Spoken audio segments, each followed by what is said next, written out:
Why are you even in this house? You're like a parasite living off of us here.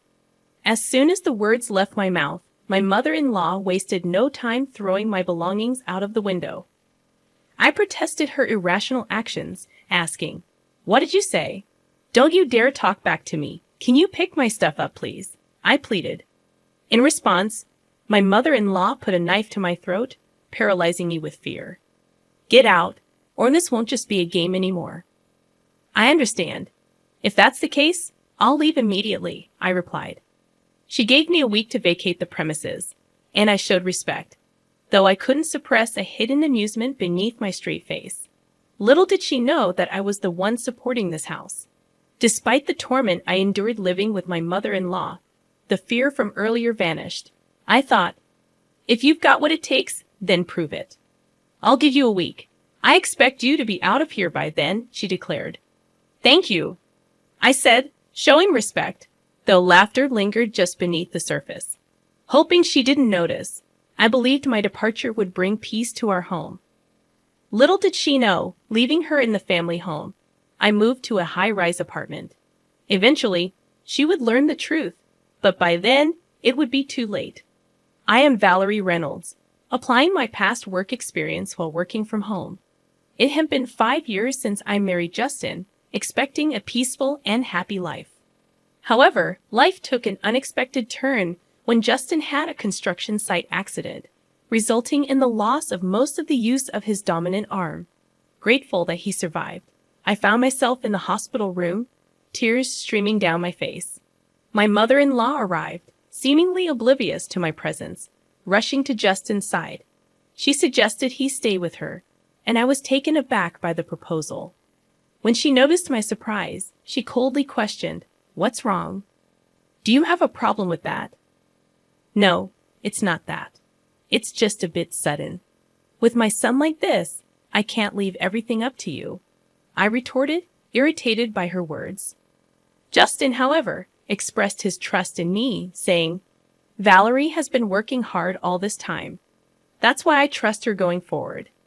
My mother-in-law, displeased, made an inaudible noise, but she couldn't sway my determination. "Well, anyway, come to the house as soon as you're discharged from the hospital. Of course you're invited, Valerie. That goes without saying." I could predict what would happen if everything were left up to my mother-in-law. "By the way, Valerie, I'm leaving all the moving arrangements to you." "Everything." "That's a bit much," my husband chimed in. "It's too much for one person to handle alone. Mom, please help her out."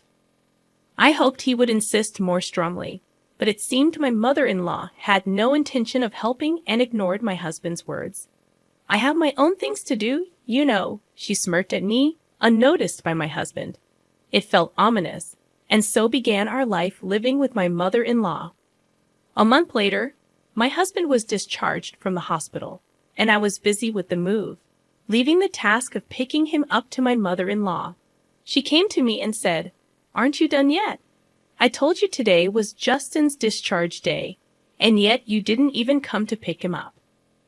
"But that's because, you see, Justin," I started, but my husband interrupted. "Just like I said, right? This person only thinks about herself." My mother-in-law's intention was clear. She was trying to make me look bad in front of my husband. I decided not to take her obvious bait. Looking at my husband, he had a warm and understanding look in his eyes. "Come on, Mom, stop this. It's unsightly. I'm doing this for your sake." "Well, no one asked you to wait." The sight of my mother-in-law running after my husband was comically pathetic. When she noticed, she glared at me with an evil expression, not that her glare meant anything to me.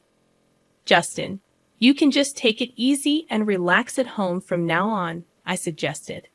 "That's impossible. My right hand might not work, but I don't want to be a burden on Valerie," he replied. "I can understand that, but you've just been discharged from the hospital. Still, I can be satisfied if I don't do something." Justin was adamant, and initially, I had hoped he would take some time to relax. But seeing his determination, I decided to respect his wishes. Doing everything at once might be too much, so how about starting with some light cleaning? It could be good for rehabilitation. That's a good idea. I don't know if this hand will ever fully recover, but it's better than doing nothing. But on one condition, don't overdo it. Got it? I wouldn't want to be scolded. It's scary to make you angry. Justin acted as if nothing was wrong, making it clear that he didn't want to make me worry. So, I resolved to work even harder for the both of us. However, I had forgotten about one person who would interfere. Valerie, wait a minute. What's the matter? Why is Justin cleaning? You must have forced him to do it, right? Your words are just a front, my mother-in-law accused. She judged things only by what she saw, oblivious to the underlying thoughts and emotions. Dealing with that was a challenge in itself. You're always just cooped up in your room playing around. Honestly, in such a situation with your husband seriously injured. Actually, I'm working. It's called remote work these days. I've had enough of that excuse. It's not an excuse, I replied. Just then, my mother-in-law grabbed a nearby trash can and threw it at me. Luckily, it didn't hit me directly, but the trash went everywhere. I lost the energy to explain things to her further. It was clear from the start that she had no intention of listening. This trash is disgusting. Clean it up yourself, she said. As I sighed and started picking it up, Justin approached me and asked, "Hey, what happened?" "Oh, this is just a small incident," I replied with a forced smile. But Justin seemed to have realized something. He usually appears calm, but sometimes he's surprisingly perceptive. "Did Mom do something?" Are you hiding something? Can you be honest with me?" Justin was looking at me with a serious expression. Seeing his face, I felt that I couldn't lie, so I told him what had happened. "Got it. I'll talk to Mom about this." "Oh, it's fine. You really. But it's not okay. I'll talk to her properly." "No, but that is." I was happy to get his help, but I was worried about what would come next. In the end, I would be the one blamed. I stared at the ceiling, deep in thought. Night came, and I thought Valerie was just playing around. That's not true. Valerie has been working hard, even doing my share. Then why were you cleaning? I offered to do it. I can't just sit around doing nothing at home. But you just got out of the hospital. I know my own body best. Justin's stern words silenced his mother. She might not have expected her son to speak to her like that. But if she really does think that she's above such things, she's just arrogant. I hoped that this would calm her down a bit. That day, Justin went out for rehabilitation, leaving me alone with my mother-in-law. As I was working in my room as usual, she showed up. "Can we talk?" "Sorry, can you wait just a bit, about 15 more minutes?" "No, I can't wait right now." "All right, I'm coming." I hurried along and went to the living room where an unknown woman was waiting for us. "Excuse me, who is this?" "Have a seat first. We'll talk after that." I had no choice but to follow my mother-in-law, but I couldn't grasp the situation. As I was trying to figure it out, the woman started speaking. "So this is the one you were talking about, the wife who just plays around without working?" "Yes, it's true." My mother-in-law was laughing eerily. "So you realize that you're an unnecessary presence in this house." "What are you talking about?" Looking around, I saw them sighing. I didn't understand. Suddenly confronted by a stranger and put down as the target of blame. If I could, I would have left that place in an instant. "Don't you understand? Unnecessary people are not needed here." "What do you mean?" Everyone answers that way. More perplexing questions followed. They kept insisting on how incompetent I was. Enduring such accusations could mentally exhaust anyone. Isn't it time you realized your place? Shouldn't I be asking you how dare a daughter-in-law toy her mother-in-law, spending time on such unproductive things? Isn't it a waste of time? What the nerve of a daughter-in-law, really now? I felt like I was reaching my limit. I didn't know what my mother-in-law would do if she got angrier. That's when I came up with an idea. Oh, isn't it about time that Justin comes back from rehab? Is it that time already? Just then, the unknown woman left quickly. I'll come again soon. Okay, I'll be waiting for you. Let's talk again. My mother-in-law and her friend were fooled. In reality, Justin wouldn't be home for another hour. It was just getting good. Speaking of which, who was that woman? I finally asked a question that had been on my mind.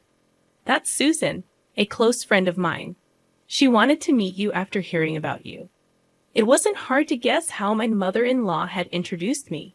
Probably as a useless wife who does nothing but play around. I pitied my mother-in-law for doing nothing else but that. So that's the case. Well, Justin will be back a bit later. I'm going back to work now.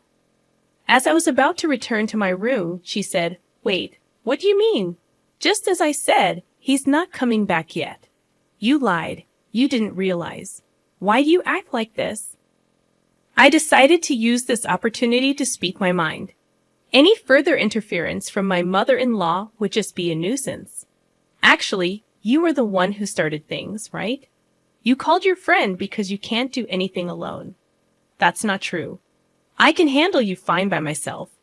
Then why don't you try to see if you really can? I deliberately provoked my mother-in-law, thinking this would prompt her to take some action, and as expected, she reacted. If you want to apologize, now is the time. I have no such intention. At that, my mother-in-law exploded in anger, grabbing a nearby vase and throwing it at me, similar to how she had previously thrown the trash can. I had anticipated it and easily dodged, even showing a provocative smile. Hello, I'm home. Just then, Justin came back. My mother-in-law was visibly shaken. Why are you home already? It's not time yet. Oh, sorry, I lied earlier. I was actually on my way back. Why would you do that? Isn't it obvious? I said, pointing to the shattered vase. I couldn't help but find the situation amusing. Hey, what's this? What happened? Your mom threw it at me. What do you mean? You know, a lady just came over claiming to be your mom's friend. I told Justin everything that happened. He showed a mix of being surprised and angry. Is that true, Mom? Well. So it's true then. Why would you do that? I didn't mean to. Watching my mother-in-law being scolded, I felt a sense of retribution for all the hardships I had endured.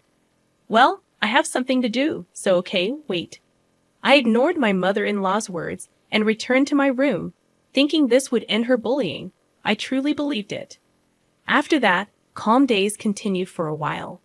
But having stayed up all night, I dozed off past noon. Sorry to wake you, but can you come here for a moment? Okay, sure. Justin seemed unusually serious. My mother-in-law was there in the living room. What's going on? Look at this. I looked at the table to find a disassembled plastic model scattered about.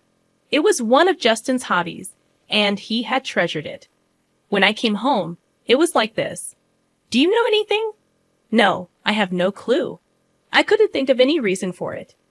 This plastic model was in my father-in-law's room before, but of course, I hadn't been in that room today, nor had entered it recently.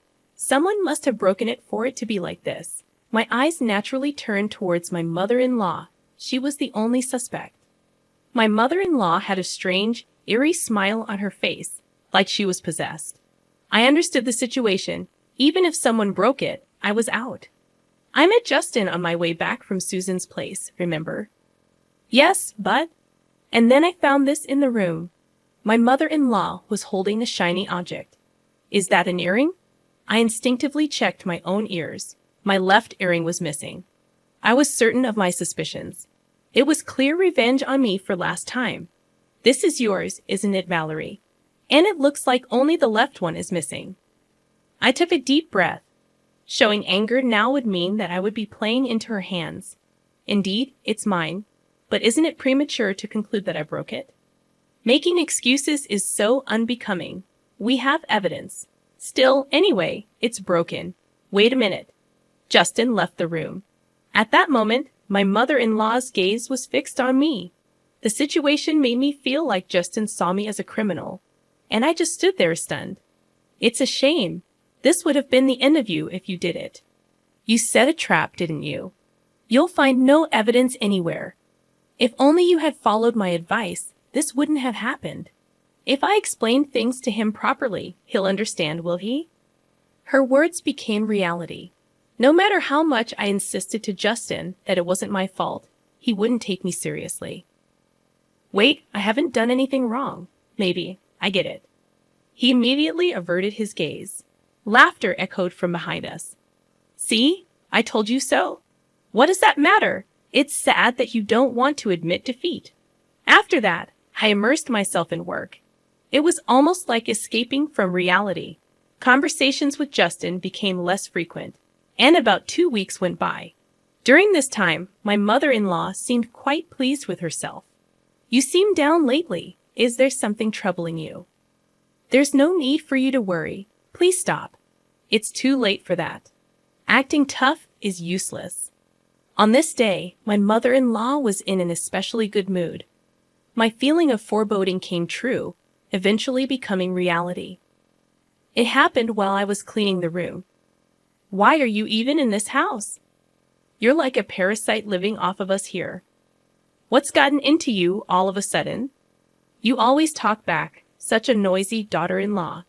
After saying that, she threw my belongings out of the window. What are you doing? I protested her insane actions, questioning what had gotten into her. You're too noisy, always talking back. Can you pick my stuff up, please? I said, hoping for some reason to prevail. But as I said that, my mother-in-law put a knife to my throat. I was frozen in fear, unable to move. It's better if you stay still. A normal person wouldn't do this, I managed to utter, but my mother-in-law was clearly deranged. If you don't leave now, next time it won't be just a joke. I understand. I'll leave, I said, realizing that staying would only drag me further into her madness. You have a week. Leave before then, thank you. It was evident that staying would only worsen things. In her madness, my mother-in-law didn't understand who truly supported this house. She lived comfortably and leisurely thanks to me, yet she really knew nothing. Pack up quickly, she ordered, and I obliged. A smile formed on my lips as I bowed my head. But I couldn't let her suspect anything. I quickly composed my face. This will bring peace back to our home. I'm so happy, she remarked. But her happiness was short-lived. I couldn't help but think about the true hell awaiting her. After my mother-in-law had gone to bed, I explained the situation to Justin. I see. So it has come to this. Actually, I have something to tell you too, he said with a serious tone, surprising me. What? Yes, various things. We'll talk about it later, okay? His serious tone made me raise my voice in surprise, but he assured me we'd discuss it later. 3 days after being told to leave the house by my mother-in-law, I found a new place. Now the promised week was almost up. Well, today's the day of the promise. You understand, right? I asked Justin. Yes, the movers are scheduled to arrive soon, he replied. But when I inquired about Justin's whereabouts, he seemed to have gone out since the morning. Well, never mind. The thought of not having to see your face anymore is enough. I'm going out now. Make sure everything's clean, understood? I told my mother-in-law, smiling, though not genuinely. An hour later, the moving company arrived and loaded all my belongings. I contacted Justin. All packed up. Got it. Just make sure you get there safely, okay? See you later, he said, ending the call. I was excited to think about what would happen when my mother-in-law returned. Finally, the moment of completing the move arrived. What have you done? Justin's belongings are nowhere to be found. My mother-in-law exclaimed. Of course, we moved out together. No way. Do you want to check with him? I got out my phone, set it to speaker, and handed it to my mother-in-law, who still couldn't grasp the situation. Justin confirmed the plan, leaving my mother-in-law bewildered. This was my plan all along, Mom, I admitted. Justin, what's happening? Tell me, she pleaded. Actually, about the model kit incident, we know that you did it, Justin declared, putting an end to her denials. There's no way Valerie would do such a thing, he added, defending me. Why do you think that? Because it was a gift from Valerie. She wouldn't break it on purpose, Justin reasoned. My mother-in-law was at a loss for words, realizing that she had been supported by the very person she had mistreated. Well then, you'll have to manage on your own from here on out, Justin concluded. But I don't work. If you two leave me, that's the choice you made, she said, coming to terms with the consequences of her actions. Mom, it's no longer our business. Well, it's time for each of us to do our best, Justin remarked, ending the conversation. We felt relieved.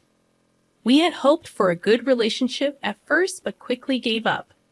Now my mother-in-law chose her own fate. But why did you keep it a secret about that? What about Mom? It's like they say, deceive your allies to deceive your enemy, Justin explained. You can't mean enemy, I said in disbelief. We looked at each other and burst out laughing. Finally, we could have a peaceful life together. About a month later, Justin expressed some doubts. You seem down lately. Is there something troubling you? There's no need for you to worry. Please stop. It's too late for that. Acting tough is useless, I assured him. On this day, my mother-in-law was in an especially good mood. My feeling of foreboding came true, eventually becoming reality.